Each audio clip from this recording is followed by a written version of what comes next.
The wind came first, always the wind. Before the dust, before the sound of hooves, before trouble had a face.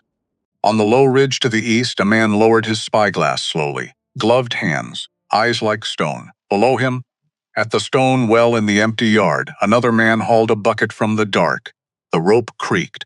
Water caught the light. Hooves beat the ground from far off, not one horse, many.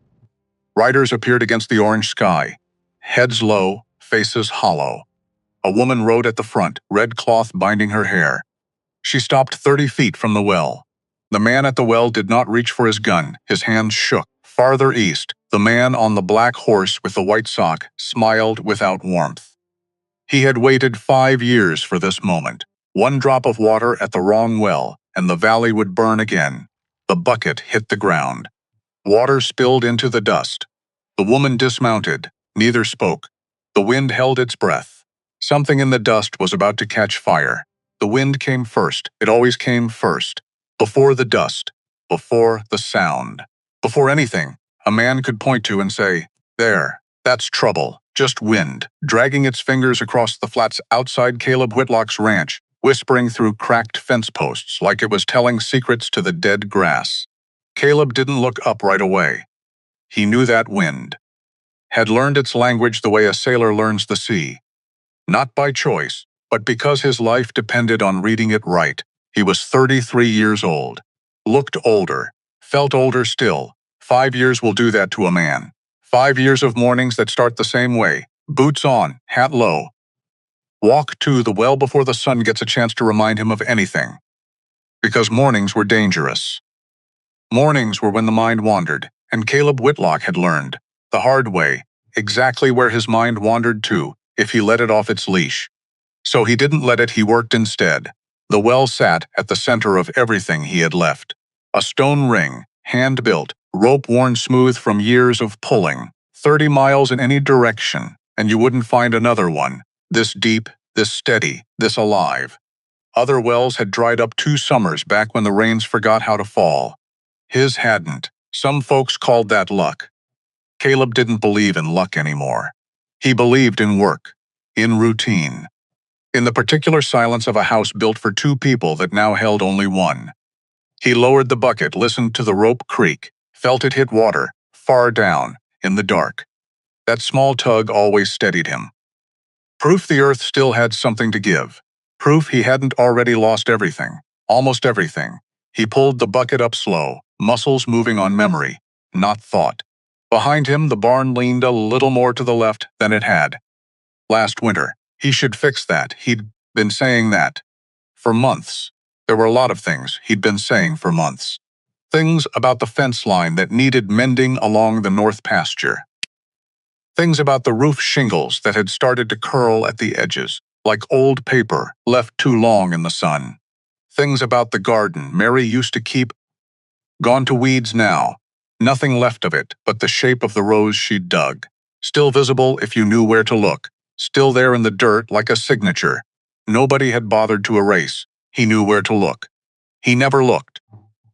The morning had a particular quality to it that Caleb had come to recognize over the years. A stillness before the heat set in properly, when the light was still soft enough to be forgiving. When a man could almost believe, for a handful of minutes, that the day ahead might be an ordinary one. He'd learned not to trust that stillness. It never lasted. It never meant what it seemed to promise. The sound of hooves reached him before he was ready for it. Not one horse. Many. His hand froze on the rope. Water sloshed. Cold hit his wrist and he barely felt it. Because every part of him had gone somewhere else. Somewhere 5 years back. To a night that still lived behind his eyes, whether he wanted it there or not. He turned toward the ridge, and there it was. The thing his body had been bracing for, since the day Mary died and never quite stopped bracing for. Not really, not fully, no matter how many mornings passed without it happening.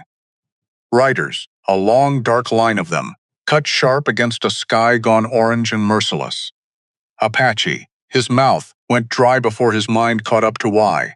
For one long moment, the kind of moment that stretches until it doesn't feel like a moment anymore, until it feels like a held breath that might never be let go. Caleb Whitlock stood at his own well. with a full bucket in his hand and no gun on his hip. He hadn't worn the gun in over a year. Told himself it was because there was nothing left worth shooting at. That wasn't the real reason. The real reason was quieter and uglier, and he never said it out loud. Not even to himself. Especially not to himself. The riders came down off the ridge unhurried. That was the part that unsettled him most. Not the pace of an attack, but the pace of people who were simply unbearably tired. Horses with heads hanging low. Dust caked thick on shoulders and faces. A silence that wasn't strategy. It was exhaustion wearing the shape of silence. His mind, unbidden, began to calculate distances the way it used to during the war. 30 feet to the house, the rifle racked above the door, too far, too slow, and even as the numbers assembled themselves in his head, he knew he wasn't going to reach for any of them. Some tired, stubborn part of him had already decided that before his conscious mind had caught up. At the front of them rode a woman. Caleb noticed the way she sat her horse before he noticed anything else about her. Straight-backed, steady. Like she'd decided a long time ago that showing fear cost more than she could afford. Her hair was bound back with a strip of red cloth, and even from this distance, even through heat shimmer and dust, he could feel the weight of her stare land on him and stay there. They stopped maybe 30 feet from the well, close enough to talk, far enough to run if it came to that. He understood, without either of them saying a word, that she had chosen that distance on purpose. You are Caleb Whitlock, not a question. A fact she already knew, laid down flat between them like a challenge. His name in a stranger's mouth. It sounded different than it had in years. Sharper, that's right. His voice came out rougher than he meant it. He cleared his throat. Didn't help much. This is my land. Something flickered across her face. Not anger. Something closer to tired amusement, the kind that had long since burned past the need to argue. Land. She said the word like she was testing its weight. The earth belongs to whoever is standing on it, when the sun sets. Tomorrow it belongs to someone else. He didn't have an answer for that. Didn't try to find one. She looked past him to the well. To the water still glinting in the bucket at his feet. My name is Kalisa, she said. Daughter of Tokala. The name landed on him like a stone dropped into still water. Tokala. He knew that name. Knew it the way a man knows the name carved into the stone he visits once a year and never on purpose. His jaw tightened. He said nothing. Didn't need to. Something passed across her face. She'd seen the recognition hit him, and for a moment something like grief moved behind her as too. Old grief. Grief that had learned to walk upright and keep moving, because there was no other choice. We need water, she said. Flat, no plea in it. Though the need underneath was plain enough to break a man's heart, if that man still had room left in it for breaking. Our children? Our horses. 3 days without, behind her the line of riders held still and silent, but Caleb could see them now. Really see them. Cracked lips. Sunken eyes. A child, maybe 6 years old, slumped against an older woman's back, barely holding on. An old man near the rear, who seemed to be staying upright, through sheer force of habit rather than strength. A young girl gripping her horse's mane with both hands, knuckles white, eyes half closed against the glare. He thought of Mary. He always thought of Mary. In moments like this, moments that asked something of him he wasn't sure he had left to give, he thought of the night, the sky burned orange that wasn't sunset, thought of running through smoke, calling her name, until his voice broke apart in his throat. Thought of what he found, after, what he didn't find. He thought about how much of his life since then had been spent building walls, out of silence, out of solitude, out of a well that only had to answer to him. And he thought, quiet, sudden, unwelcome, of a leather flask on Mary's hip the way she used to tip a little water onto the garden before drinking herself, laughing when he called her wasteful. She'd say the earth gets thirsty too, Caleb. Everything does. His hands were shaking. He hated that they were shaking. You'd be asking the man whose wife died in an Apache raid, he said. Low, each word costing him something. To hand water to the people who might have lit that fire. Kalisa didn't flinch. Didn't look away. I lost a brother that same season, she said. Same wars. Same grief that doesn't ask permission before it takes what it wants. Silence between them stretched long enough that the wind filled it. Long enough for Caleb to hear his own heartbeat pounding somewhere up near his ears. He looked at the child slumped against the old woman. Looked at the horses too weak to swat flies. Looked finally back at Kalisa and saw, underneath the pride she wore like armor, something that looked exactly like his own reflection. A person carrying grief the way you carry a stone in your boot. Never comfortable, never gone. Just something you learn to walk with. Ain't no man, he said slowly, owns the right to watch another creature die of thirst. Not even his enemy. The words left him like something physical. Like blood leaving a wound. He wasn't sure, afterward, if he'd meant to say them at all, or if they'd simply been waiting 5 years for a reason to come out. Kalisa studied him for a long moment, searching his face for the lie. Not finding one, you would give water, she said quietly, to the people who might have killed her. I'm giving water, Caleb said, to people who are dying of thirst. What you did or didn't do, that's a separate reckoning. God's, maybe. Not mine, not today. Something in her posture eased. Not trust. Not yet. Not close to it. But something adjacent to trust. A door left open a crack. She turned, spoke something low in her own language. The line of riders stirred to life, dismounting in a slow wave of exhausted gratitude, leading horses toward the well, with hands that shook nearly as much as Caleb's had. He stepped back. Let them come. Watched water splash over cracked lips and sunburned hands. Watched the child wake enough to drink. Watched an old man weep, without shame right there in the dust, his chest hurt. Not the way a wound hurts. The other way. The way something hurts when it's been clenched shut a long time, and finally, carefully, begins to loosen. He found himself watching the small rituals of survival play out in front of him. A mother cupping water in both palms and pressing it to a child's lips before drinking herself. A young man checking each horse's mouth before allowing it near the trough. Caleb had dragged out an older woman, murmuring something soft and rhythmic under her breath that might have been a prayer or a lullaby, or both at once. There was a discipline to it, a carefulness born of having learned, the hard way, that nothing could be taken for granted, not even water, not even survival. When it came to Kalisa's turn, she filled a small flask first. Didn't drink, tipped it, instead, onto the dry ground at her feet. For the earth, she said. She gives to everyone, even to those who forget to thank her. Caleb's throat closed up so tight, he couldn't have spoken even if he'd wanted to, because that gesture, that exact gesture, belonged to Mary. He'd seen his wife do the same thing 100 times, on 100 mornings, just like this one, and he had never once told her how much he loved her for it. And now here was a stranger, an enemy, a woman whose people he still didn't fully trust, doing the very same small holy thing with the very same reverence. The world felt for one unbearable second, entirely too small and entirely too strange to hold both griefs at once. He turned away before she could see his face, do whatever it was doing. He busied himself instead with the second bucket, hauling it up with more force than the task required, using the physical labor to burn off the strange pressure building behind his eyes. Around him, the riders settled into a loose, exhausted circle near the well. Some sitting directly in the dirt now that the immediate crisis of thirst had passed. Others tending to their horses with the quiet efficiency of people accustomed to making the most of brief moments of safety.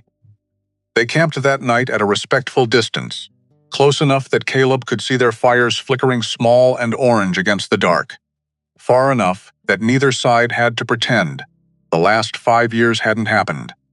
He didn't sleep. Sat instead at the window of a house too quiet for one man, watching those fires burn low, and thought about Mary. Thought about what she would have said, watching him do what he'd done today. Thought she might have been proud of him.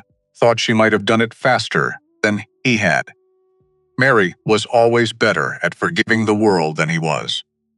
He remembered, without wanting to, the particular way she used to laugh at his caution, not unkindly, but with the affectionate exasperation of someone who loved a person's flaws almost as much as their virtues.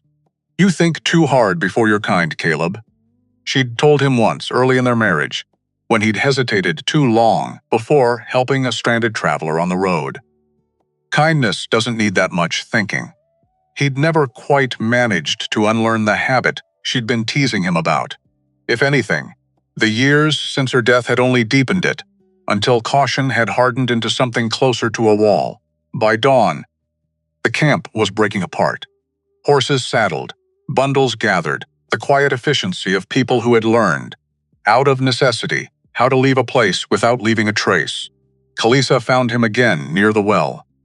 "My father will hear of this," she said. "He will say you are either the bravest man in this territory, or the most foolish one." Something almost like a laugh escaped him. First one in longer than he could remember. "Been called worse," he said. "Usually by myself." The ghost of a smile crossed her face. There, then gone, like weather passing over stone. "You changed something today, Caleb Whitlock." She swung up onto her horse in one smooth motion, looked down at him with an expression he couldn't quite name.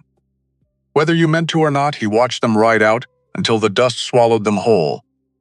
Until there was nothing left on the horizon but heat shimmer and empty sky, and he stood there a long while after, not quite ready to go back inside.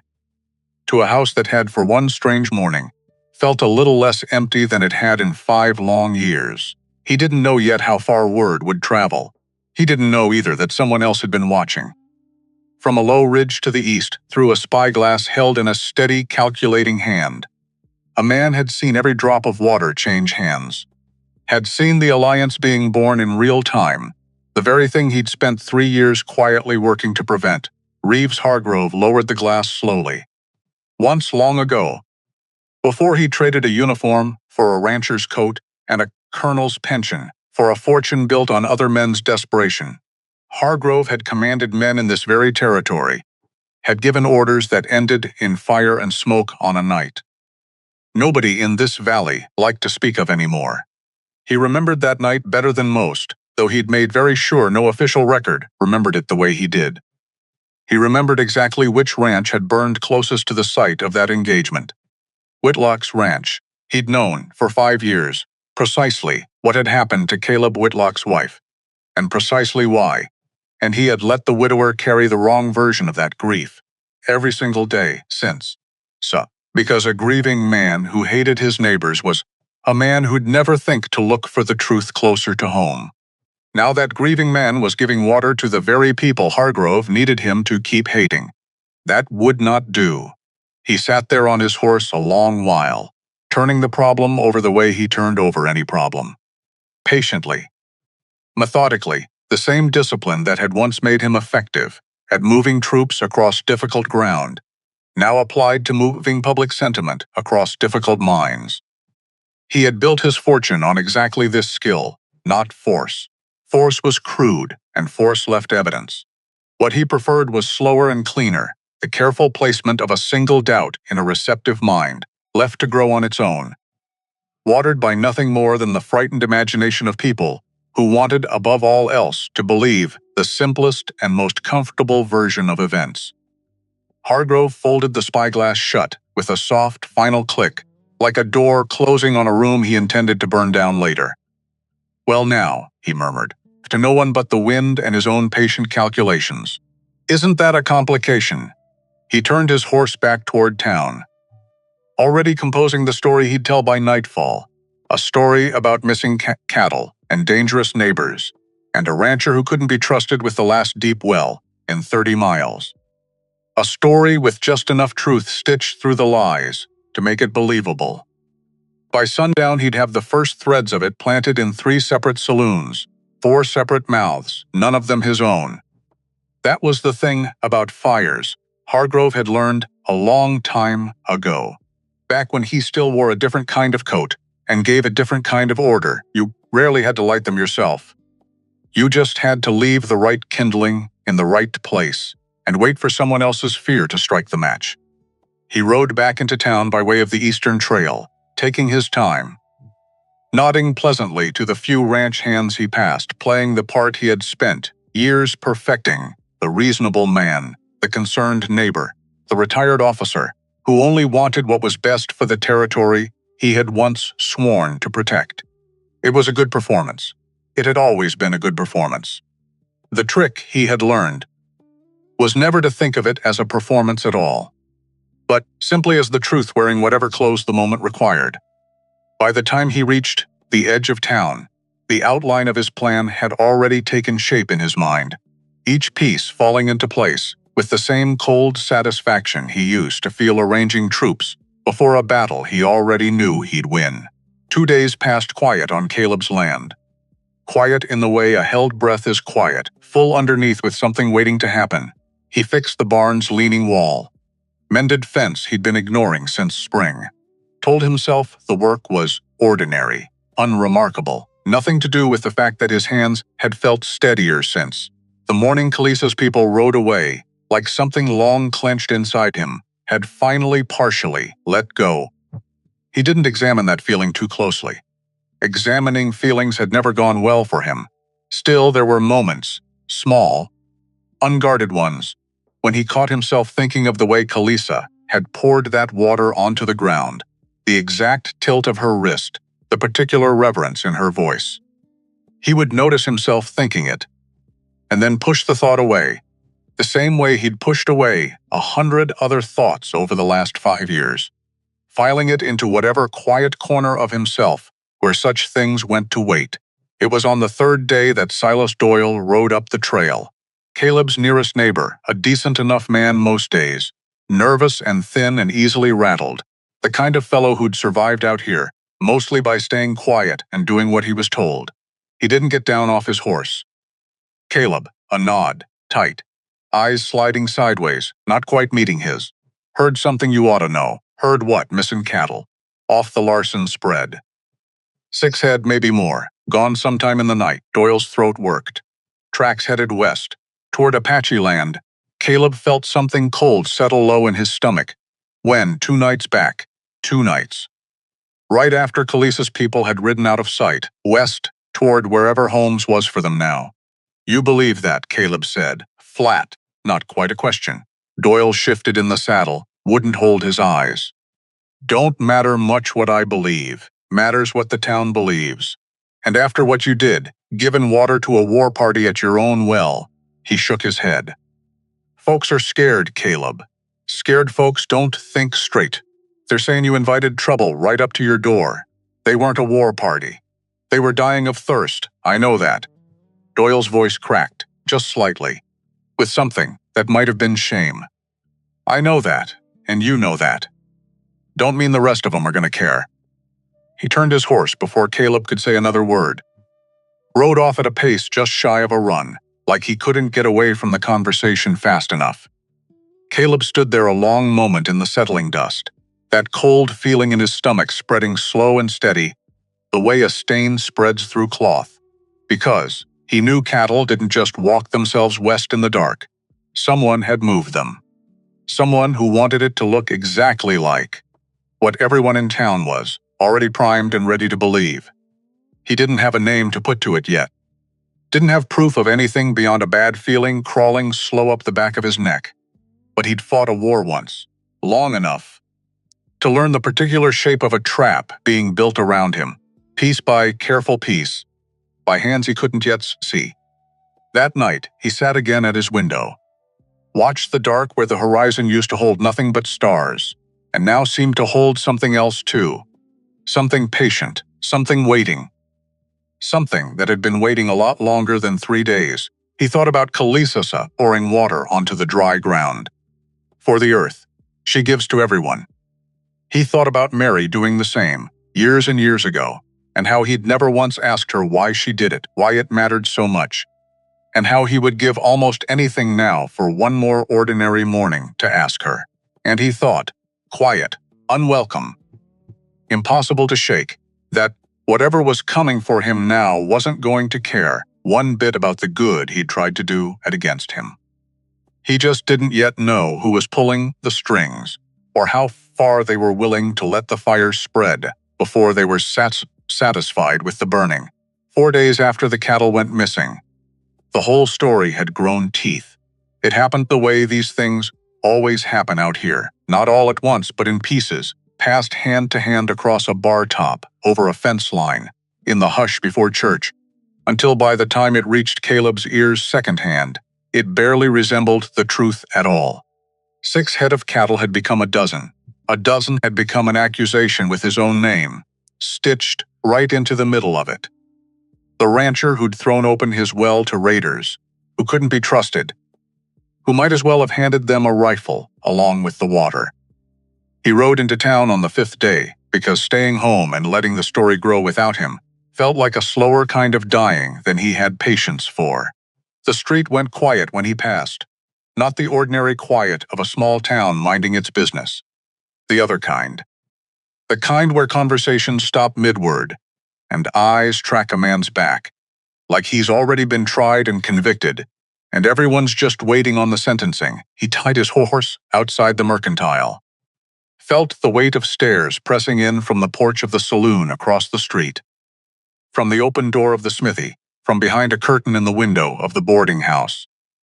Inside the mercantile, the owner, a heavy-set man, named Whit Farrow, who'd known Caleb 8 years, and sold him nails and flour and rope without a second thought, every single one of them, wouldn't quite meet his eyes now either.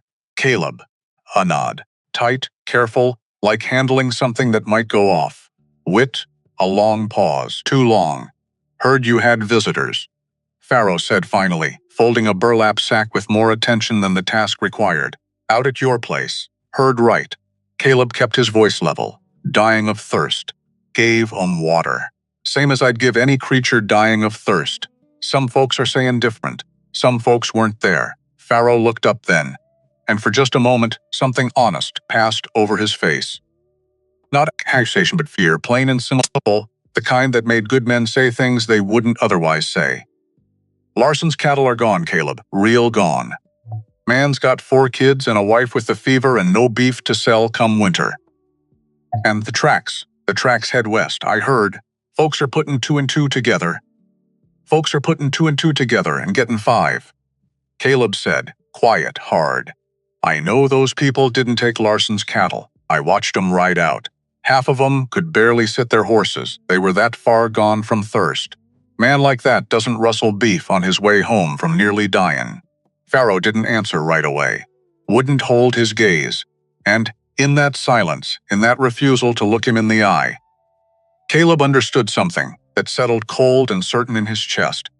It didn't matter what was true. It only mattered what people were scared enough to believe. He stood there a moment longer, surveying the shelves he knew as well as his own kitchen. The same flour sacks, the same coils of rope, the same tin of horehound candy. Farrow's daughter liked to steal from when she thought no one was looking, and felt, for the first time since he'd walked in, the strange vertigo of a familiar place turning unfamiliar, the ground shifting under him, in a town he'd called home for 8 years. He was halfway back to his horse when a voice stopped him, smooth, unhurried, carrying just enough authority to make the whole street turn and listen. Mr. Whitlock. Caleb turned. The man crossing the street toward him moved like someone used to being watched, used to being deferred to. Broad-shouldered, silver at the temples, dressed a shade too fine for a working ranch. Caleb had seen him around town a handful of times. Reeves Hargrove. Owned half the grazing land east of the river, if the talk was to be believed, and had a way of being present at exactly the moments a man's reputation was coming apart at the seams. Colonel, Farrow's voice, behind him, respectful in a way it hadn't been for Caleb, Colonel. Caleb filed that away. Military man once. Something about the set of Hargrove's shoulders confirmed it before the title did. Terrible business, Hargrove said, stopping a few feet off, hands loose at his sides, voice smooth as poured oil. Larson's cattle. Whole towns rattled, a pause, timed just so, and I understand you had Apache at your well not 4 days before it happened. I gave water to people dying of thirst, Caleb said. Same as any decent man would. Decent. Hargrove let the word sit a moment, turning it over like he was examining it for flaws. I don't doubt your intentions, Mr. Whitlock. I truly don't. But intentions and consequences are 2 very different animals, and out here, consequences are the ones that put food on a man's table. His eyes flicked, briefly, toward the boarding house, toward Larson's wife, visible in the wind, thin and pale with fever. That well of yours, the only deep one in 30 miles, I'm told, sits awful close to a lot of frightened families right now. You threatening me, Colonel? Hargrove's smile didn't waver. If anything, it warmed, the way a man's smile warms right before he delivers the worst news of your life, wrapped up as a kindness. Not at all. He spread his hands, all reasonableness. I'm simply saying, a man in your position might consider that some burdens are too heavy to carry alone. I've made fair offers to lonelier ranches than yours. Offers that let a man walk away with dignity and money enough to start somewhere. The ghosts don't follow him quite so close. The words landed exactly where they were aimed. Caleb felt them land, felt the old grief in his chest flare up hot and raw, the way it always did when someone reached in and touched the wound without asking. That well's not for sale, Caleb said. Wasn't for sale last month when your man rode out to ask, and it isn't for sale now. Something flickered behind Hargrove's eyes, brief, cold, gone before Caleb could be certain. He'd seen it at all. Of course, Hargrove inclined his head, gracious as ever, already turning to go. Just know the offer stands, Mr. Whitlock. Circumstances change. His gaze slid deliberate, toward the gathered onlookers. Still watching from porches and doorways up and down the street, sometimes faster than a man expects, he walked away unhurried. The crowd parting for him the way water parts for a stone dropped in deliberately. Precisely, right where it will make the widest ripples. Caleb stood there a long moment, jaw tight, watching him go, and understood, with the same cold certainty that had settled in his gut the moment Doyle told him about the cattle, that he had just met the man building the trap around him. He didn't have proof, not yet. But he had a soldier's instinct for an ambush, and every hair on the back of his neck was standing up straight.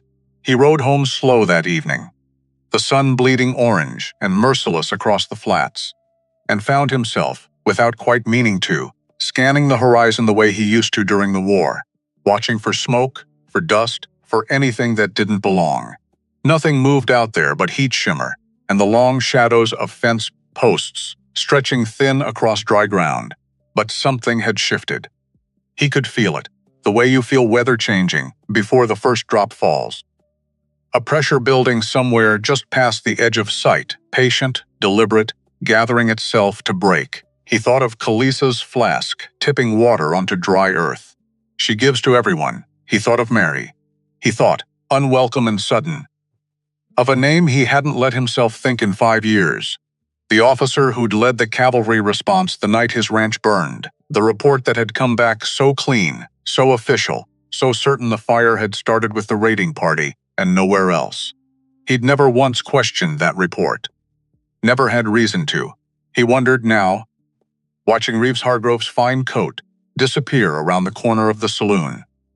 Exactly how a colonel's pension bought a man half the grazing land in the territory. He didn't have an answer, not yet. But for the first time in 5 years, some old, careful, wartime part of him had woken up and started asking the question anyway. Quiet, patient, unwilling to let it go. He rode the rest of the way home with that question circling him like a hawk. Circling something wounded, and by the time the ranch came into view, the house, the leaning barn, the well standing dark and patient in the middle of it all. He had already begun, without quite deciding to, sifting back through 5 years of memory for anything he might have missed. A comment, a detail, a discrepancy in a report he'd been too grief-blind to question at the time. He found nothing definite. Only the shape of an absence, the sense that something important had been left out of the story he'd been told. Some piece that would have made the whole thing sit differently in his chest if only he'd known to look for it. Behind him, the well sat dark and still under the first stars, holding its water the way it had held it for years, indifferent to the storm gathering slow and certain around the man who'd built his whole broken life around its edge. He didn't sleep well that night. Somewhere out past the ridge, in a camp lit low with careful fires, Kalisa didn't sleep well either. Not because of thirst, not anymore, but because word had reached her father's council of a missing herd, and accusing fingers already pointed west, toward people who'd done nothing but drink water offered freely by a grieving man trying, for one single morning, to be more than his grief. She sat awake a long while, staring into the dark, turning over the same cold question that had followed her home from Caleb Whitlock's well. Someone wanted this piece broken before it had the chance to become anything at all. She just didn't yet know who. But she intended to find out. And something told her, deep and certain as a held breath, that the answer waited somewhere close to that lonely well, in the last place either of them expected to look. The smoke reached him before the sound did, not fire smoke. Not yet. This was the thin gray smell of a story burning through a town, drifting off porches and fence lines and the backs of wagons, carried by mouths that hadn't been there and didn't care. Caleb smelled it on the wind, 3 mornings after his conversation with Colonel Hargrove. And he knew, the way a man knows weather in his bones, that the fire was closer than anyone wanted to admit. He was mending fence when he heard hoofbeats, fast ones. Too fast for good news. He stood, wiped his hands on his trousers, watched a rider crest the low hill east of his land, and for one long, terrible second, some old wartime part of him reached for a rifle that wasn't there. Then he saw the red band in her hair, Kalisa, alone. No escort, no warriors flanking her, no careful distance kept this time, just her, low over her horse's neck, riding like something behind her had teeth. She pulled up hard at the well, dust rising in a cloud around both of them, and for a moment neither spoke, just breathed, just looked. "You shouldn't be here," Caleb said finally. "Not after Larson's cattle. Not with the whole town looking for someone to blame, I know." She swung down, boots hitting dry ground. "That's why I came? That's backwards logic, maybe." She didn't smile, though something close to it moved at the corner of her mouth before vanishing. "Maybe I don't have time for the forward kind." He studied her, dust on her face, a tightness around her eyes that hadn't been there 4 days ago. "What happened?" "A trader," she said. "Man named Purdy. Comes through our camp twice a season. Trades tobacco and iron for hides." She hesitated. "Just a beat. Drinks too much. Talks too much when he does. And what'd he talk about?" "A man paying good money," Kalisa said, "for anyone willing to move cattle at night, west, toward Apache land. Leave the tracks easy to follow." Caleb's stomach went cold. Confirmed cold.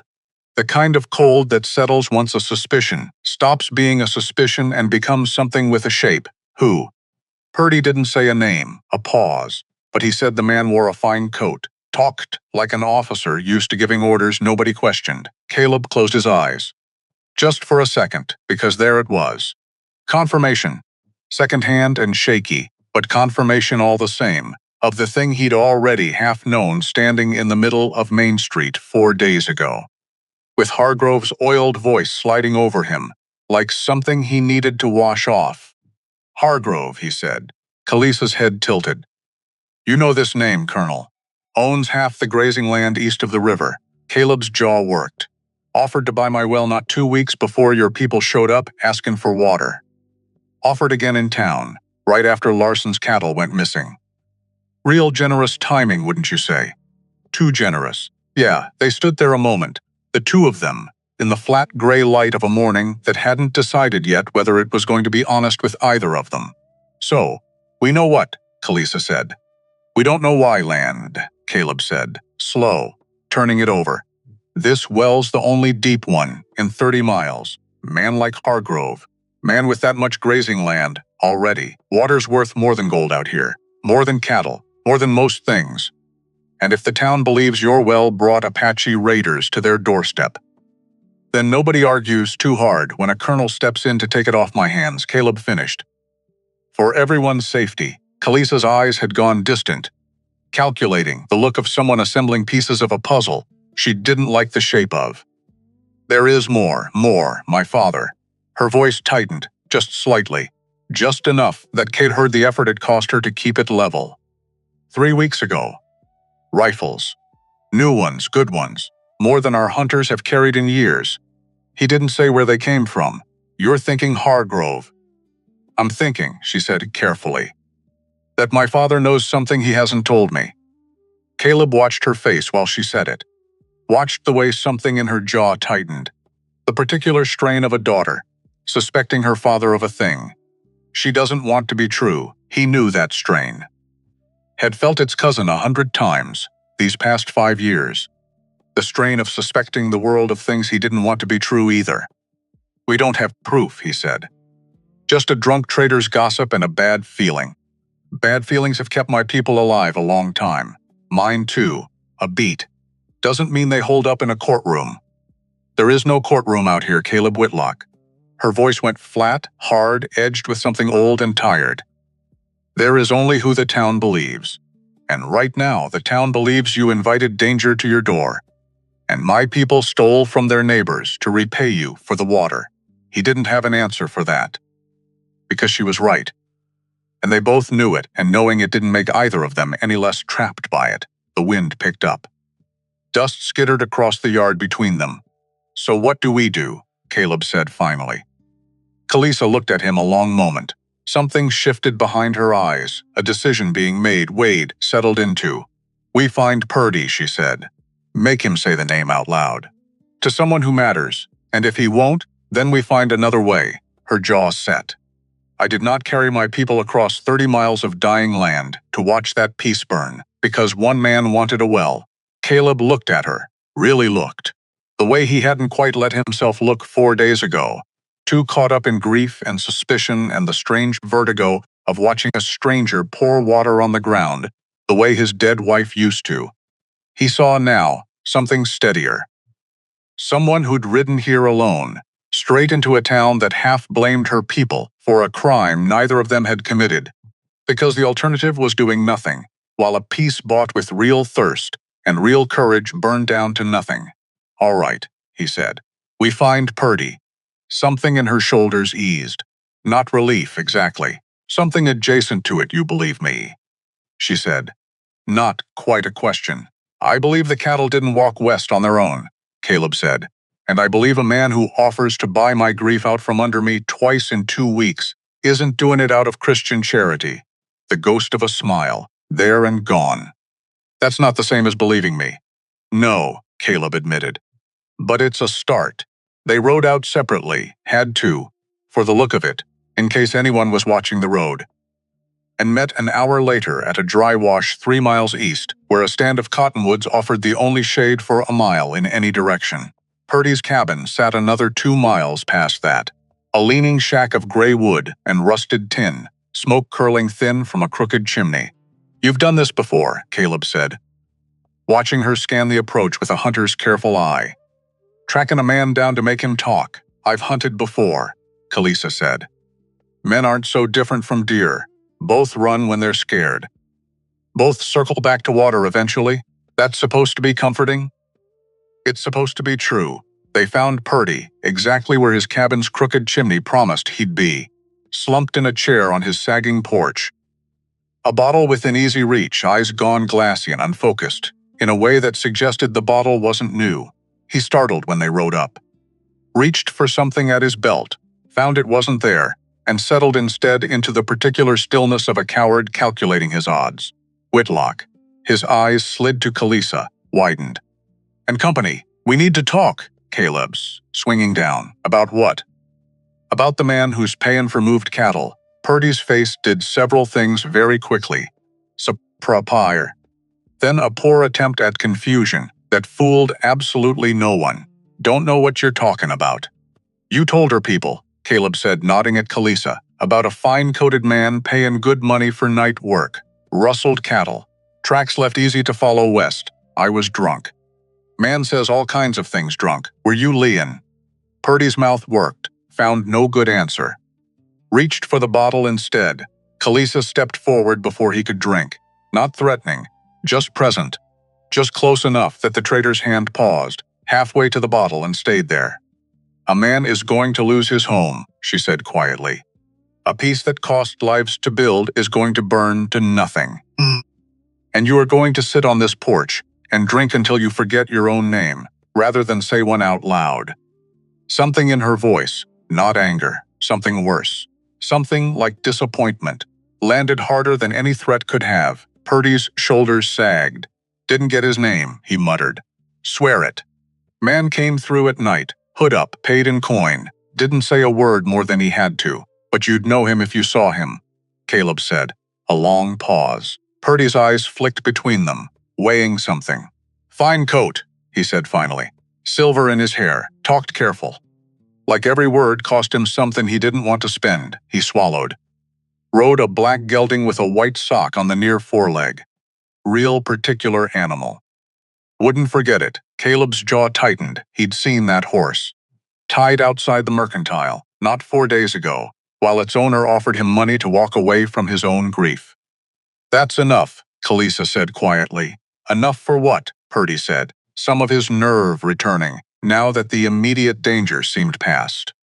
You gonna march into town and tell folks Colonel Hargrove's paying rustlers?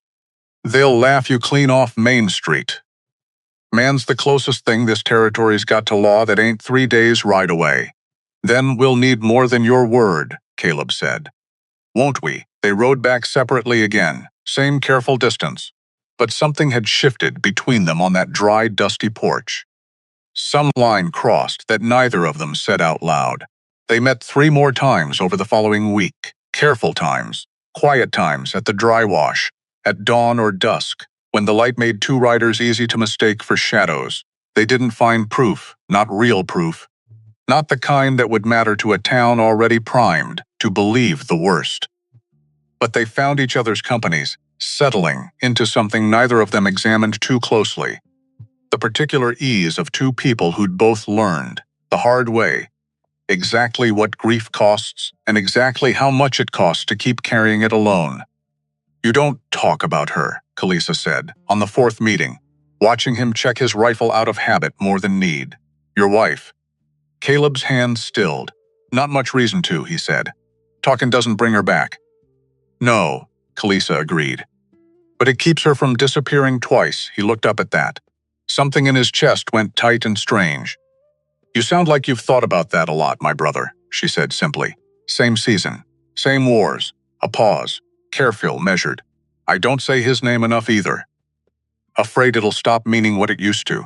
They sat with that a while, the 2 of them, in the thin shade of the cottonwoods, saying nothing, saying everything.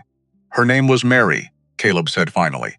Quiet, like testing whether the ground would hold. Mary. Kalisa repeated, careful with the unfamiliar shape of it. She sounds like someone worth missing. She was. His voice cracked, just slightly, on the last word. She used to pour a little water on the garden before she'd drink herself. Said the earth gets thirsty too. Kalisa went very still. That is what I do, she said, with the flask. At your well, I know, Caleb said. That's why I couldn't say nothing the first time you did it. Near broke, something open in my chest I'd spent 5 years keeping shut. They looked at each other a long moment. 2 griefs recognizing something of themselves in the other, and neither of them reached for words big enough to hold what passed between them. My brother's name was Ahiga, Kalisa said finally, softly, like setting something fragile down on solid ground for the first time in years. It means he who fights. Good name for a man who died fighting. He didn't want to fight, she said. Wanted peace more than any of us. Went to that raid trying to stop it, not start it. Her voice hardened. I've never told anyone that. Everyone assumes he died a warrior's death. Easier for them to believe than the truth. That he died trying to save the very people who ended up burning. Caleb went very still. Which raid? He said slowly. Which night? Kalisa looked at him, and something passed over her face. A question forming before she'd fully decided to ask it. 5 winters back, she said. Late summer, before the frost. My father still speaks of that night like it broke something in him that never mended right. Caleb's heart had gone very loud in his own ears. That's the night Mary died, he said. Same season. Might be the same night. They stared at each other, the terrible, dizzying shape of a coincidence too large to be coincidence, settling slow between them, unspoken, unexamined, too enormous to look at directly just yet. I need to know more, Caleb said finally, voice rough. About that night. What your people remember of it. I need to know more too, Kalisa said. About what your soldiers remember. Neither of them said the name sitting heavy and obvious between them. Reeves Hargrove. Colonel once, commanding officer of the cavalry response that had ridden out that very night. But something in both their faces said they were already thinking it, already circling the same terrible possibility, already understanding that the fire that took Mary and the raid that took Ahiga might not have been two separate tragedies at all. They might have been the same lie, told twice, to two different griefs, by the same careful hand. Meanwhile, 3 days' ride from that quiet cottonwood shade, in a council lodge lit low with fire smoke, Chief Tokala sat across from a young warrior whose patience had run thinner than the water in a summer creek.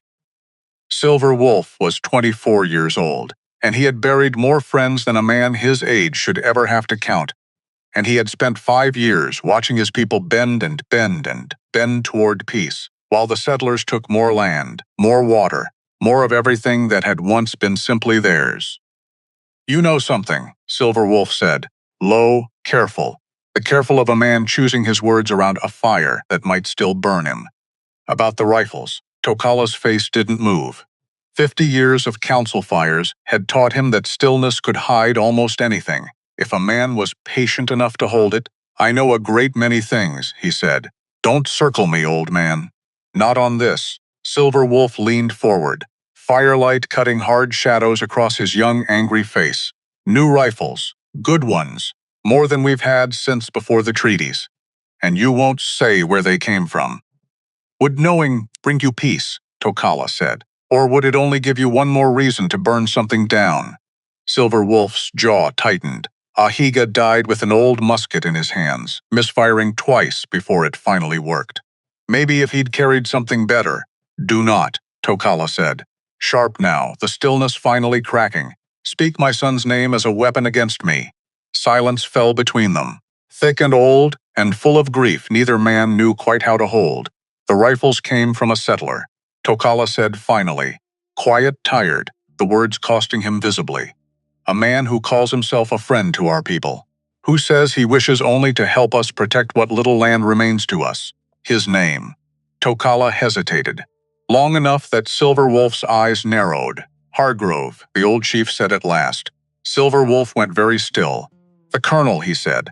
"The one who commanded the soldiers who burned our winter camp 5 seasons past. The same. And you took weapons," Silver Wolf said, voice rising now, disbelief curdling fast into fury. "From the very man who—" "I took weapons," Tokala said, "because the alternative was watching our people go into another hard winter, with nothing to hunt with and nothing to defend themselves with. While he made promises of peace with one hand and armed the settlers to the teeth with the other." His voice cracked, just slightly. The first crack Silver Wolf had ever heard in it. "I have carried this decision alone for 3 winters. Told no one. Not even my own daughter. Because you knew it was wrong. Because I knew," Tokala said, "that peace bought with dirty hands is still peace.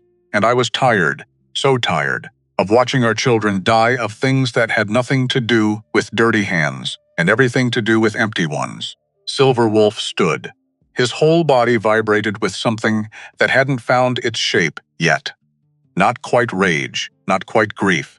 Something in between that had been simmering in him for 5 long years and had finally, in this smoky lodge, found a name to attach itself to. "Kalisa doesn't know," he said. "Not a question. No, she's out there right now," Silver Wolf said, "riding to that rancher's well, trying to build the very peace you already sold out from under her. And she doesn't even know the ground she's standing on is rotten." Tokala said nothing. There was nothing to say. The truth of it sat in the smoky air between them, undeniable, unbearable. "I won't tell her," Silver Wolf said finally, and something in his voice had gone cold, decided dangerous, "Not yet. But I won't sit by and wait for Hargrove's rifles to be pointed at our own people either." Not anymore. He walked out into the night without waiting for permission, without looking back, and Tokala sat alone by the dying fire, with the particular loneliness of a man who has just watched the last of his careful secrets slip finally, irretrievably, out of his control. Back at the well 3 days later, Caleb was mending the same stretch of fence he'd been mending for what felt like his whole life, when the smell of smoke reached him again. Except this time, It wasn't a story burning through town this time. It was real. He smelled it before he saw it. Thick, black, close. And something in his gut dropped straight through the floor of him. He ran the barn. Flames already climbing the leaning wall he'd fixed just last week. Orange tongues licking up dry old wood like they'd been waiting years for permission. No. The word tore out of him raw, unplanned, before his mind had even caught up to what his eyes were telling him. No, no, no. He grabbed the nearest bucket, ran for the well. Hands shaking so bad he nearly dropped the rope. Because this was the nightmare, wasn't it? This was the exact shape of the thing that had haunted his sleep for 5 straight years. Fire against a dark sky. And this time he wasn't going to be too late. He couldn't be. Except the fire had already found the hayloft. Except by the time he'd hauled up 3 buckets, sweat and smoke burning his eyes raw, the roof was already sagging, already giving. Already beyond anything 3 buckets of well water could save. He fought anyway. Because stopping felt like losing something he couldn't afford to lose twice. By the time neighbors arrived, Doyle first, then 2 others, drawn by the smoke visible for miles across the flat, dry land, the barn was a skeleton of black timber and dying flame. And Caleb Whitlock stood in the middle of his own scorched woodyard, soot-streaked, hands blistered, staring at what was left of 5 years of careful, solitary work. Lightning? Doyle asked, though his voice carried no real belief in the question. No storm, Caleb said. Flat hollow. Clear sky all day. Doyle's eyes went wary, slid sideways, toward the house still standing, to all still dark and quiet in the settling smoke. Caleb, he started and stopped. Like already knew whatever he said next was going to matter more than he wanted it to. Say it. Found this. Doyle held out something small, half-burned, retrieved from the edge of the fire line, where it had fallen clear of the worst of the flames. A strip of beaded leather. Apache work, unmistakable.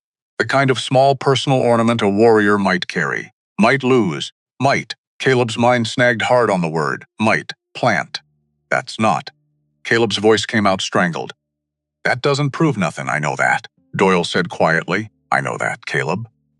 But I ain't the one you gotta convince, because, even as he said it, other riders were arriving, drawn by smoke same as Doyle had been, and word was already moving faster than truth ever could. Out here where fear had learned long ago exactly how to outrun facts on a good horse. By the time the sun set, the story had already left Caleb's yard and gone traveling on its own, growing teeth with every mile.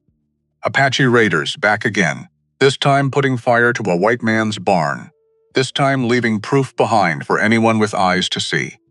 Caleb sat that night in the ruin of his yard, staring at the blackened timber, holding that half-burned strip of beaded leather in hands that hadn't stopped shaking since the fire started, because he knew with a certainty that sat cold and immovable in his chest, that no Apache warrior had set this fire, which meant someone else had. Someone who'd left just enough evidence behind to make sure the town's fear did the rest of the work for him. Someone with a fine coat and silver hair and a black gelding with a white sock on the near foreleg, who understood exactly how fire worked. Not just the kind that burned wood, but the kind that burned trust, burned peace, burned 5 careful days of 2 grieving people trying to build something better out of the wreckage of the same terrible night. He didn't sleep, he sat, instead with the ruined leather strip in his lap, and the ashes of his barn cooling slow in the dark, and thought about Kalisa, riding toward him even now, most likely. Unaware that the ground beneath both of them had just been set on fire by a hand neither of them could yet prove. He thought about Tokala, about rifles that had appeared from nowhere for three winters back, about a coincidence too large to be coincidence. And he thought, with a clarity that cut through even the smoke and the grief and the exhaustion, that Hargrove hadn't just tried to take his well. Hargrove had tried to burn the only good thing Caleb Whitlock had built in 5 long years, a fragile, dangerous, necessary trust between 2 people who'd both lost everything to the very same lie. And he had very nearly succeeded. Caleb closed his hand around the beaded leather strip and for the first time in 5 years felt something other than grief burning in his chest, something closer to purpose. He was going to need proof, real proof, the kind that couldn't be waved away by a colonel's smooth voice or a frightened town's need for someone easy to blame. And he was going to need Kalisa, not just as an ally anymore, but as the one person left standing, who understood exactly what it cost to lose everything to a lie, and exactly what it would take to burn that lie down instead, somewhere out past the dark ridge, riding hard through the cooling night toward a fire she could already smell on the wind. Kalisa pushed her horse faster, dread climbing cold and certain in her chest, because she had spent enough winters reading trouble on the horizon to know, long before she arrived, exactly what kind of night this was about to become. And somewhere behind them both, in a fine house lit warm against the dark, Reeves Hargrove poured himself a drink and allowed himself, for just a moment, the particular satisfaction of a man watching a fire he'd built burn exactly as planned. He had no idea yet that the two people he'd meant to divide had instead found, in the ashes of that barn, the first hard proof of everything he'd spent 5 years trying to bury. He would learn it soon enough, but by then, it would already be too late to stop what he'd started. Kalisa found him in the ashes, found Caleb sitting there in the ruin of his own barn, that strip of burned leather still clutched in his hand like it might dissolve if he let go, and she didn't say a word at first. Just knelt, just looked at what was left of 5 years of a man's careful, solitary work. "This is not our people's work," she said finally. "I know that. You know that." Her eyes found his in the dark. "Does the rest of your town know that?" No, the words sat between them, heavy as the smoke still hanging low over the blackened timber. She reached out, took the beaded strip from his open hand, turned it over once, twice, in the moonlight. "This pattern," she said slowly, "this is not ours." Caleb's head came up. "What? The beadwork, the colors." Her thumb traced the burned edge, careful, precise. "This is Comanche pattern, not Apache. Whoever left this behind doesn't know the difference," Caleb finished. Something cold and clarifying moved through him. "Bought it somewhere, some trading post. Never thought a soul would look close enough to know better. Someone who thinks all our people look the same to frightened eyes," Kalisa said, voice tight. "He's not wrong." "Not to your town," Caleb stood. Something had shifted in him, sitting there in the ashes. Not grief anymore. Not only grief. Something with edges. "That's proof," he said. "First real proof we've had." "Proof to who?" Kalisa's voice was flat, practical, already 3 steps ahead of the hope in his. "Your town won't examine beadwork close enough to know Comanche from Apache, Caleb. They'll see a burned barn and a piece of Indian leather and stop looking right there." He knew she was right. Hated that she was right. "Then we need more. We need Purdy to say a name out loud where it matters," Kalisa said. "Or we need my father to admit what he already knows." "Your father?" Something moved across her face. Pain, old and fresh at once. "Silver Wolf came to me 3 nights ago. Told me things I wish he hadn't." Her jaw tightened. "My father has known about Hargrove longer than either of us. Took rifles from him 3 winters back. Told no one." Caleb went very still. Why? "Because he was tired of watching children go into winter with empty hands," Kalisa said, and her voice cracked just slightly on the last word. "Because he believed dirty peace was still peace. Because he is a good man who made a terrible choice, and now that choice has grown into this." She gestured at the ruined barn, into fire. Into everything Hargrove wanted. Caleb felt something in his chest, twist tight. "Your brother," he said slowly. "The night he died. Same night as Mary, I know. You've thought about it too." "I have thought of nothing else," Kalisa said, "since the moment you said her name." They stood there in the ashes. In the moonlight, 2 people circling the same terrible shape neither of them had yet found the courage to look at directly. "I need the truth," Caleb said finally. "About that night, whatever it costs, so do I." "Then we go to your father together," Caleb said. "Tonight. Before Hargrove has time to build the next fire."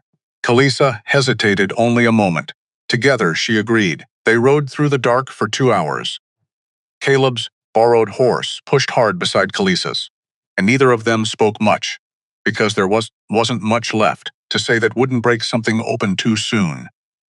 The night stretched wide and stars scattered around them, the kind of dark that swallowed sound before it could travel far, and Caleb found himself grateful for that, for the silence, for the rhythm of hooves against dry ground, for the strange, steadying presence of the woman, riding beside him toward a fire neither of them wanted to name yet. The council fires came into view first, small, careful lights scattered across a shallow valley, the particular quiet of a camp that had learned, out of long necessity, how to be invisible from a distance. Tokala was waiting, not by accident. Caleb understood that the moment he saw the old chief's face in the firelight, the stillness of a man who has been expecting a reckoning for a long time, and has finally stopped running from it. Daughter. Tokala's eyes moved to Caleb, weighed him, and the rancher who gives water to enemies. Father. Kalisa's voice was hard, controlled. The voice of someone holding a great deal very carefully in place. Tell him what you told Silver Wolf. Tokala's jaw tightened. He looked at the fire a long moment before he spoke. 3 winters ago, he said slowly, a man came to our camp in the night, alone, no soldiers with him, said he wished to help us keep what little land remained, offered rifles. Good ones. He paused. I took them. Hargrove, Caleb said. That is the name he gave, yes. And the raid that killed my wife, Caleb said, voice low. Dangerous with something he hadn't let himself feel in 5 years. The raid that killed your son. What do you know about that night? Tokala's face did something Caleb had not expected. Not evasion. Grief. Old, deep, unhealed grief, I know. The old chief said slowly that the story we were told does not match the story I remember. Silence. Even the fire seemed to hold still.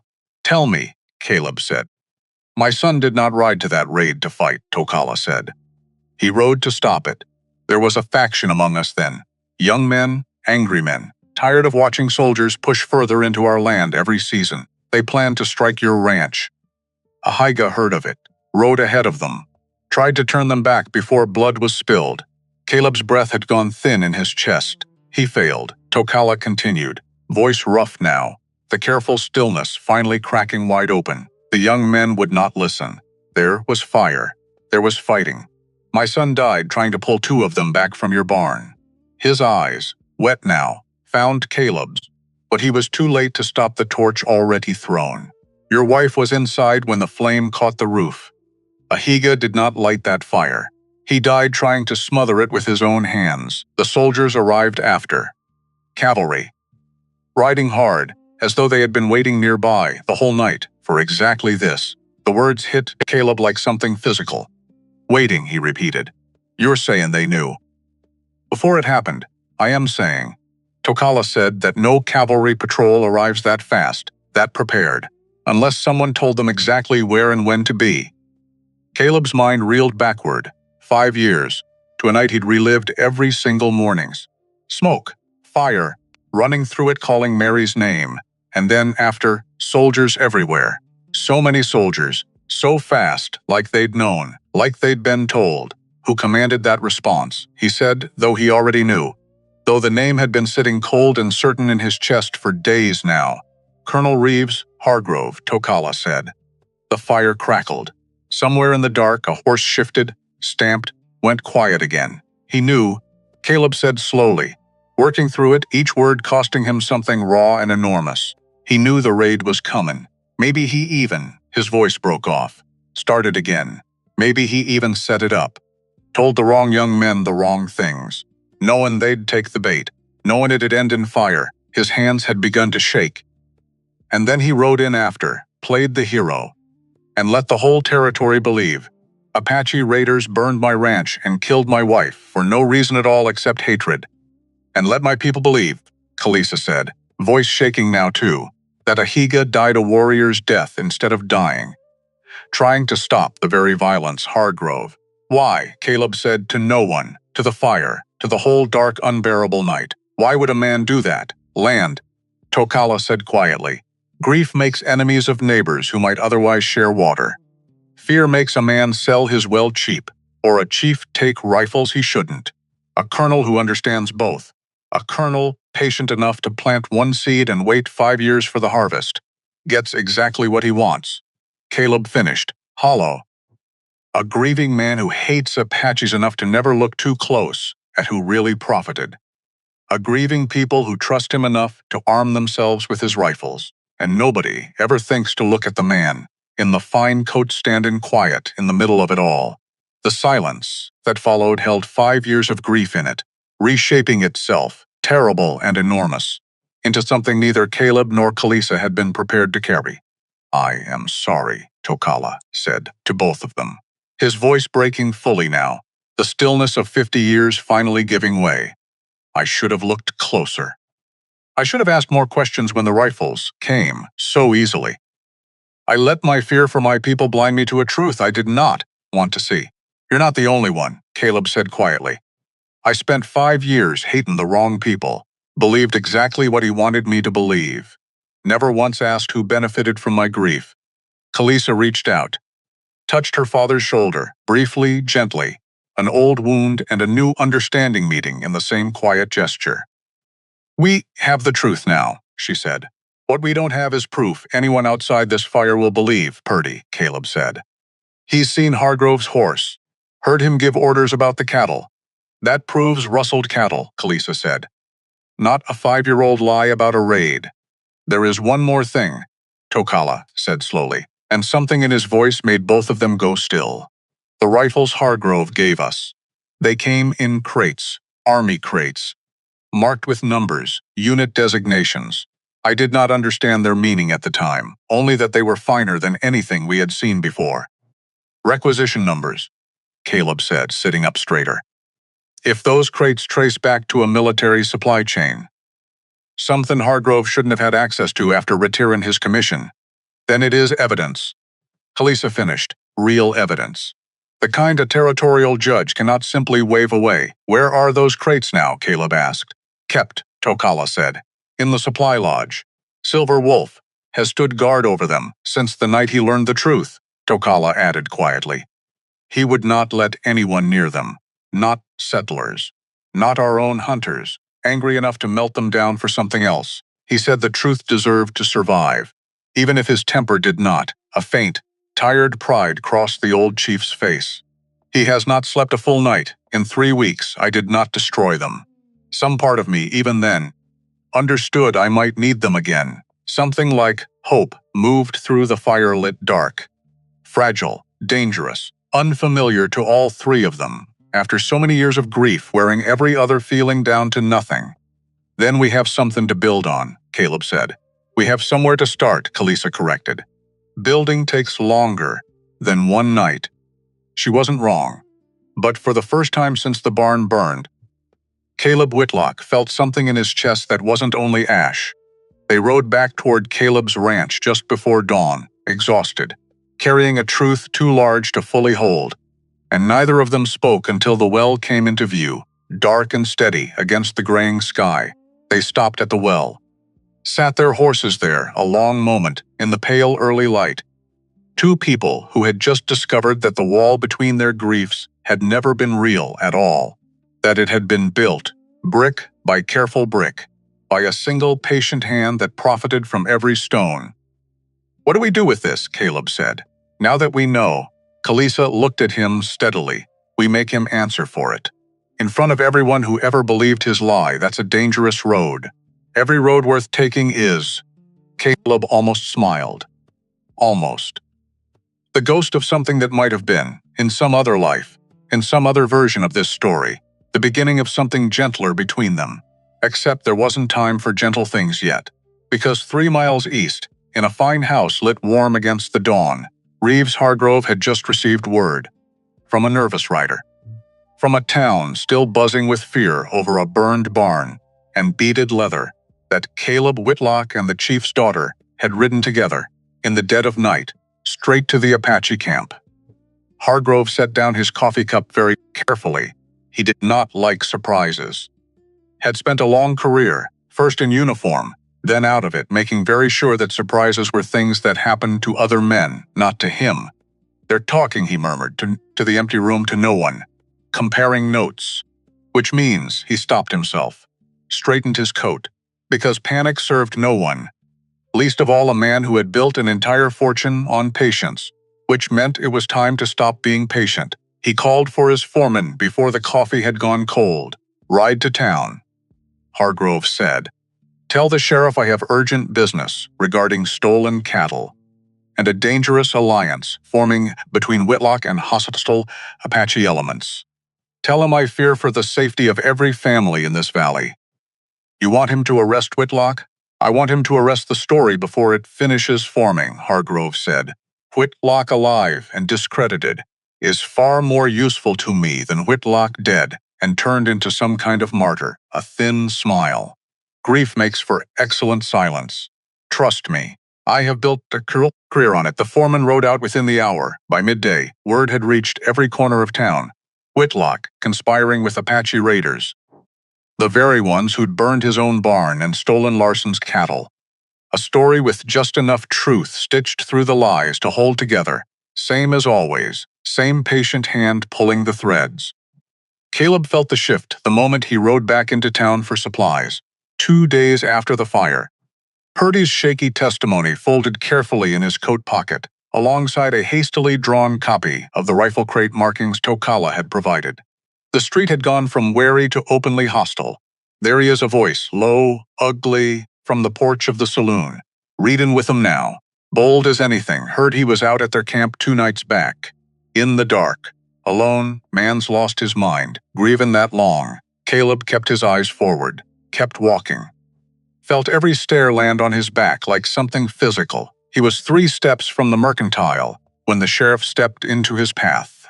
Ezra Coates had been sheriff of this territory for 11 years, and in all that time, Caleb had never once had reason to speak more than a dozen words to him. That changed now, standing in the dust with half the town watching. Caleb Coates's voice was careful. Not unkind, exactly. Just cautious. The caution of a man caught between 2 versions of a story, neither of which he'd witnessed himself. "Need you to come with me. Some questions about the barn fire. About Larson's cattle. I didn't burn my own barn, Ezra." "Didn't say you did."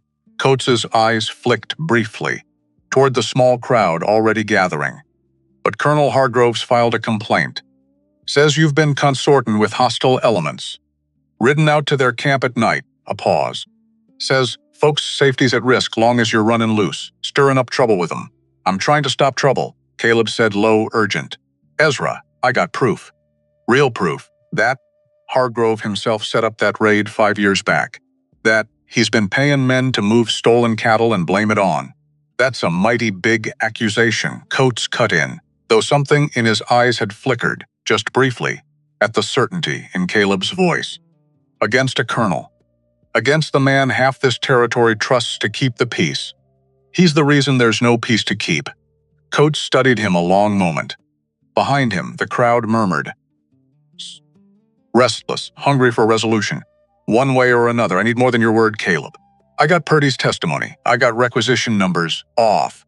Army rifle crates that ended up in Apache hands 3 winters back, when Hargrove had no business handing out Army property to anybody." Caleb's voice had gone hard, urgent, cutting through the noise of the gathering crowd. "I got the daughter of Chief Tokala willin' to stand up and say the same thing I'm saying. That's more than a grieving man's word, Ezra. That's evidence." Something shifted in the sheriff's face. Not full belief, not yet, but enough doubt to crack the certainty the town had been building for days.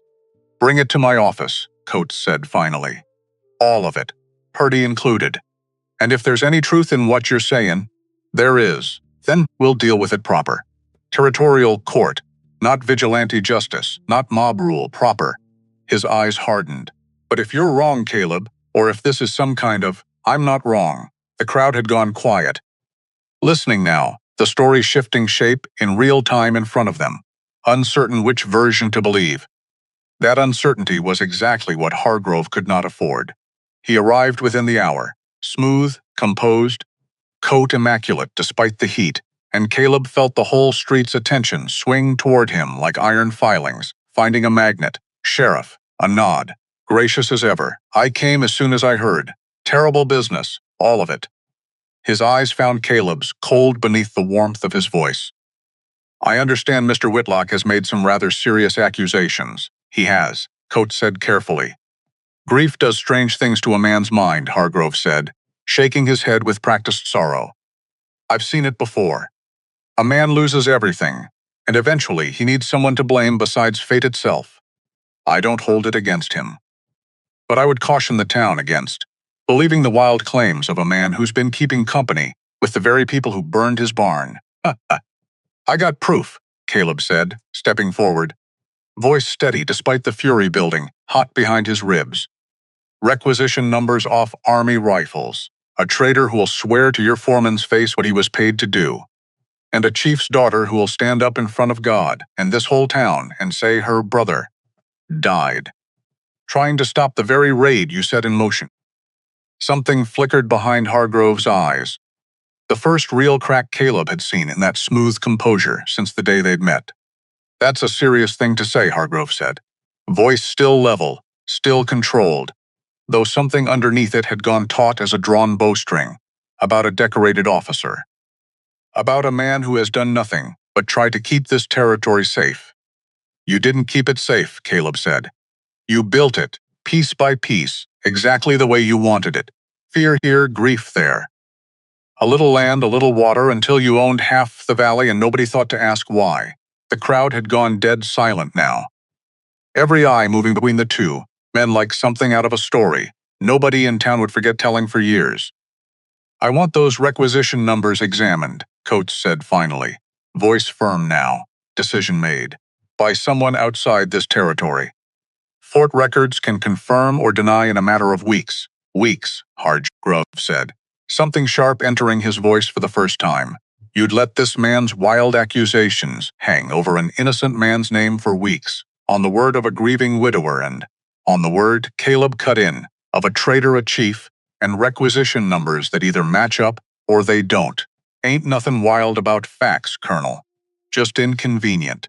For one long moment, Hargrove said nothing at all, and in that silence, Caleb thought he saw it, the first real fracture in 5 years of careful, patient control. Very well, Hargrove said finally, voice cool again, smoothed back over like water, closing above a dropped stone. Examine your numbers. Interview your traitor. I have nothing to fear from the truth, a thin smile. I only hope, Mr. Whitlock, that you're prepared for what it costs a man to be wrong about something. This serious, he turned. Walked away unhurried, same as always.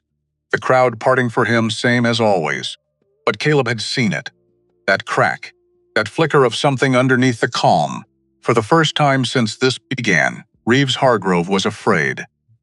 The days that followed moved slow and fast at once, slow in the waiting, fast in the way each piece of evidence seemed to pull the next one loose behind it. Like a knot finally starting to give after years of being pulled tight, Purdy cornered in Coates's office with the sheriff's steady patience wearing down. What little nerve he had left finally gave a full accounting. Dates, coin amounts, a description of Hargrove's black gelding, with the white sock so precise it left no room for doubt. Fort records requested by wire and confirmed 3 anxious weeks later showed a shipment of rifles reported lost in a supplier the same season. Tokala's people had received their unexplained gift. The numbers matching, careful and damning, exactly as Tokala had remembered them. And Kalisa. Kalisa rode into town herself, on the appointed day, dressed in her finest, chin high, and stood in front of a courtroom full of settlers who had spent 5 years afraid of people like her, and told them, in a voice that did not shake once, about a brother who died, trying to stop a war instead of start one. Caleb watched her from across the room and felt something in his chest that had nothing to do with grief at all. My brother's name was Ahiga, she said into a silence, so complete you could hear the courthouse clock ticking. It means he who fights. He earned that name fighting for peace, not against it. And for 5 years, this town believed a lie that turned his death into something it never was, because one man found it profitable to let you believe it, the judge. A territorial appointee named Marsh, sharp-eyed and unimpressed by fine coats, listened to all of it, the requisition numbers, Purdy's testimony, Tokala's account of the night the rifles arrived, Kalisa's account of her brother's true intentions.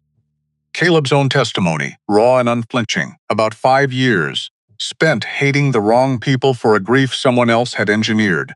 Hargrove, for his part, sat through all of it with his composure, slowly eroding, piece by piece, until finally, faced with the fort officer's sworn testimony that no retired colonel had any legal authority to distribute army ordnance, something in him simply broke. "I built this territory," he said, standing abruptly, voice cracking with something that had been held too tight for too long, piece by piece. "While the rest of you sat helpless in your grief, I built something. Land, order, peace, of a kind, my kind. And you'd tear it all down over a burned barn and some old woman's beadwork? You'd know the beadwork was Comanche," Kalisa quietly, into the ringing silence that followed. "Because you're the one who bought it." Hargrove said nothing, because there was nothing left to say. The territorial court, 3 days later, found Reeves Hargrove guilty of fraud, incitement, and the unlawful distribution of government property. The closest the frontiers, slow, imperfect justice could manage to naming the true weight of what he'd done. It could not charge him with murder. The raid itself, the fire, the deaths, those had happened at other hands. Hands Hargrove had merely guided toward the match. But it stripped him of his land, his standing, his fine coat's easy authority, and sentenced him to serve out his years in the territorial prison at Yuma, a long way from any well he might ever think to covet again. Caleb stood outside the courthouse afterward, in the flat gold light of a late afternoon, and felt something in his chest that he hadn't felt in 5 years. Not peace, exactly. Peace would take longer than one trial, but something adjacent to it. Something that had room, finally, for more than grief. Kalisa found him there, same as she'd found him in the ashes of his barn. Same steady presence, same careful distance that had, somewhere in these last weeks, stopped feeling like distance at all. "It's done," she said. "Not done," Caleb said. "Started, maybe," she almost smiled. "You've gotten wiser since I first rode up to your well. Had good teachers." He looked at her, really looked, the way he hadn't quite let himself since that first strange morning. "Your father. How's he taken all this?" "Ashamed," he said. "Relieved both at once, I think. He's asked to meet with your town's council, formally. To speak the truth in front of everyone. Not just a courtroom, that's a brave thing to offer. He owes it," Kalisa said, simply. "To Ahiga. To Mary. To every year we spent believing the wrong story." They stood there a moment. In the gold light, two people who had come to this well as strangers, as near enemies, and found instead something neither of them had words for yet. "What happens now?" Caleb asked. "Between your people and this town?" "That depends," Kalisa said, "on whether the town is willing to build something honest. Instead of something built on fear," she met his eyes, "and on whether the man who first offered water to dying strangers is willing to keep offering it. Now that the truth costs less, I'd offer it anyway," Caleb said. "Truth or no truth. Always would have, I know." Kalisa said softly. "That's why I trusted you, before I had any proof I should." The council meeting happened 3 weeks later, in the church hall, the only building in town large enough to hold both settlers, and the delegation Tokala brought with him. Kalisa at his side, Silverwolf standing tall and solemn just behind. The young warrior's anger finally settled into something more like purpose. Tokala spoke plainly, told the whole town about the rifles, about his own failure to ask harder questions, about a son who had died trying to prevent the very violence this town had, spent 5 years blaming on his people. The room was quiet a long while after he finished. The particular quiet of people forced to hold a truth larger than the story they'd been comfortable believing. Then Whit Farrow, the mercantile owner, the same man who'd looked away from Caleb's eyes weeks before, stood up, hat in his hands, and said the thing nobody else quite had the courage to say. "First, we were wrong," he said. "Simple, plain, wrong about your people. Let a fine coat and a smooth voice do our thinking for us. 'Cause it was easier than asking questions." He looked at Tokala. "Sorry don't fix 5 years, but it's what I got to offer." More voices followed. Not all of them. Not the whole town. All at once. healed clean and simple, the way stories sometimes pretend these things happen. Some faces in that room stayed hard, unconvinced, unwilling to let 5 years of fear go quietly. But enough voices, enough hands extended, enough of a beginning that by the time the meeting ended, Caleb Whitlock stood at the door beside Kalisa and her father, watching settlers and Apache elders speak to each other. Haltingly, awkwardly, but speaking, for the first time in longer than anyone in that hall could remember. "It's not finished," Kalisa said quietly, watching the same scene. "No," Caleb agreed. "But it's honest. That's more than we had a month ago." They walked out together into the cool evening air, and for a while neither of them spoke, content simply to stand there, side by side, in the aftermath of something they'd built with their own stubborn hands out of ashen grief, and one small, foolish, necessary act of kindness at a well in the middle of nowhere. "I should get back," Kalisa said finally. "My father will want help with the return journey." "I know." Neither of them moved. "Caleb Whitlock," Kalisa said, something soft entering her voice for the first time since he'd known her. "When my people come back this way, for water, for trade, for whatever reason the seasons bring us, will your well still be open to us?" "Always was," Caleb said, "even before I knew why it mattered so much." She looked at him a long moment, something unspoken passing between them, old grief and new understanding, settling into a shape neither of them had words for quite yet, but both of them recognized all the same. "Then I suppose," she said, "we'll have reason to return." "I'll be here," Caleb said. "Same well. Same water. Same fool who gives it away to strangers," Kalisa said. And this time finally she let herself smile, full, unguarded, the first real smile he'd seen cross her face since the morning she'd ridden down off that ridge, with dust on her lips and grief in her eyes. "Ain't no man," Caleb said, echoing words he'd spoken once, in fear, in grief, in a moment that had changed the whole shape of his life without his ever meaning it to, "owns the right to die of thirst." "Not even his enemy." "We were never enemies," Kalisa said. "Only two people grieving the same lie, standing on opposite sides of a well someone else wanted to burn down." "Well," Caleb said, looking out at the fading light, at a town slowly, imperfectly learning to be honest with itself, at a woman who had ridden into his life, on a morning he'd been certain would end in violence and instead had ended. 5 years and one. Long reckoning later, in something that felt against every hard-earned instinct in him, like the beginning of peace. "Guess we'll just have to keep proving that." One bucket at a time, Kalisa swung up onto her horse and paused, looking back at him one last time, before she rode toward the dark ridge and the family waiting beyond it. "One bucket at a time," she agreed. "I can live with that." She rode out into the gathering dusk, and Caleb Whitlock stood alone at last, by his well. Not lonely, not anymore, just alone in the particular, hopeful way of a man who has finally set down a weight he'd carried so long. He'd forgotten what it felt like to stand up straight without it. Above him, the first stars came out, steady and old, and indifferent to everything that had happened beneath them. The fire, the lies, the grief, the slow, stubborn work of two broken people, building something honest out of the wreckage a patient, greedy man had tried to leave behind. The wind picked up, same as it always did at dusk, carrying dust across the flats like memories finally, mercifully, allowed to rest.